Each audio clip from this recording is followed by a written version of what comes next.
Ayan. Nagsisimula na ba to? Pati si Instagram, wala din. Ano na? Ba yan? Matutulog na nga kami. Hindi kami makatulog. What went wrong, Instagram? Who is the CEO of Instagram? Is it Mark Zuckerberg? Alam ko, same lang yan eh. Okay, Mark. Hello, Mark? Hello?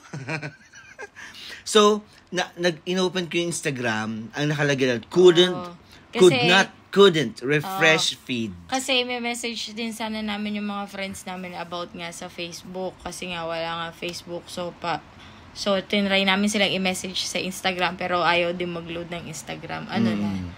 So, kaya Ano kami magko-communicate sa Pilipinas? Wala man sila ibang application maliban doon sa dalawa. But maybe we can use our international direct dialing. Nga? Okay, so but it's a bit expensive.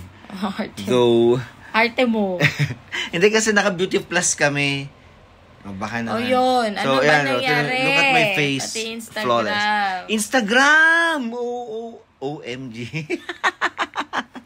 Inaantok na kami. Ano ba yan? Ba't wala sa Instagram? Pero ano dapat? Reinstall? Hindi ko alam. Ba't mo reinstall eh? Kita ba yung maleta natin? Baka mag-trending tayo niya, no? So, goodbye for now. And sana maayos na siya. Hintayin nila yung... good night.